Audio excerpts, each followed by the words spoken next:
welcome to Gritty Grace Mondays.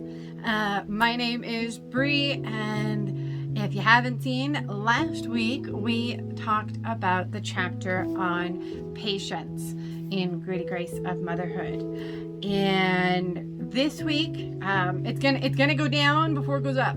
That's the way it works, right? Once you hit that downward trajectory, you gotta go all the way down before you come up, right? So this week we are going to be on the second chapter. If you don't have the book, that's completely fine.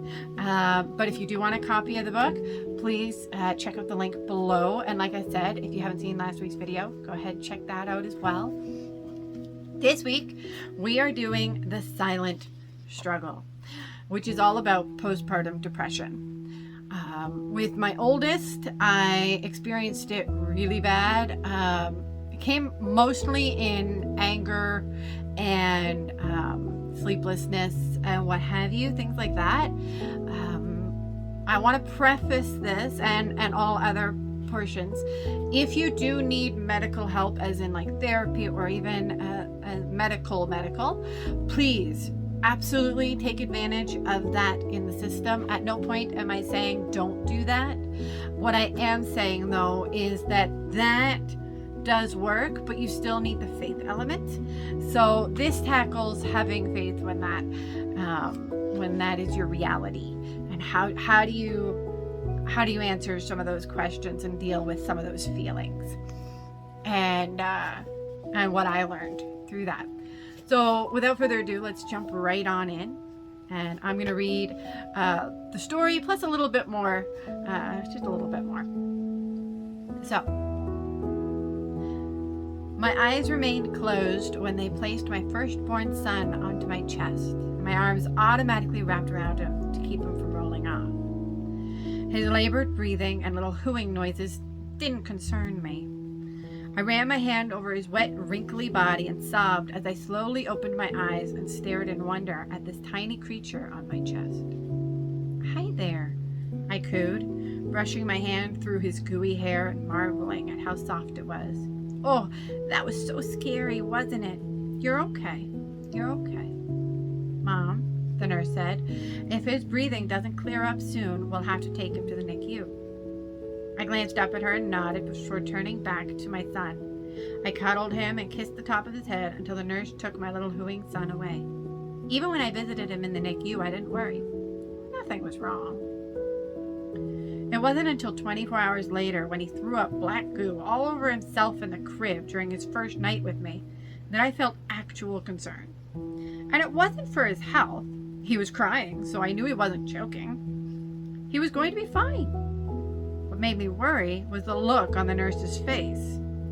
I could tell that she thought the child wouldn't survive with me. After all, I had only brought one sleeper for my new child, and neither diapers nor wipes. The sleeper was completely destroyed, and I had to use the hospital wipes and diapers. She seemed flabbergasted at how little I had brought with me. I realized then that I was completely unprepared. When I was growing up, my family would often call me a natural mother. I helped my brother tie his shoes, did up his zipper, and played with him. I got him snacks because I felt it was my job to take care of him. In high school, my friends called me Mom, since I was always momming the group. So when my husband and I decided to have children, I felt confident. After all, I was a natural. However, there was no crash course in motherhood except the real thing. I couldn't get a mortgage, but I could keep someone alive? That anyone trusted me with a live human being when I had zero training was astonishing. I didn't even have practice changing a diaper, never mind the knowledge of dealing with a child that had power puked in his bassinet on the only clothes I had brought for him. I felt like I was going to ruin this child. I couldn't even clean him right, never mind raise him. Over and over, the thought ran through my mind. I am not a natural mother. I am a horrible mother. How many times have you felt like that? How many days, how many minutes in the day has your brain said to you, you do not have this? You have no clue what you're doing? What nerve nerve do you have becoming a mother? You can't even eat right. Never mind, make sure your child eats right. You're always snapping and lashing out at them. They're only going to have horrible stories from their childhood. They're going to look at you and they're going to try to pick somebody to marry that's the exact opposite because you did everything wrong. How many times have those kind of thoughts entered your mind? I mean, even today, it's morning. It's not even, what time is it? It's 10 o'clock. This morning even, I had that moment. Because let me be completely honest with you, filming this one video, the patient's one, filmed one shot, not a problem. This one, I have tried to film 5 times. Because my children are children. They have questions. They're trying to get their chores done. They're concerned about things. They want to know the answers. They don't want to do it wrong. They want to do it right. So they come and they come and they come. And I lost my mind. I lost my patience. Yes, harken back to last week's video. I lost my patience. And the thought came unbidden, where I'm sitting here after losing my patience going, my goodness, you suck.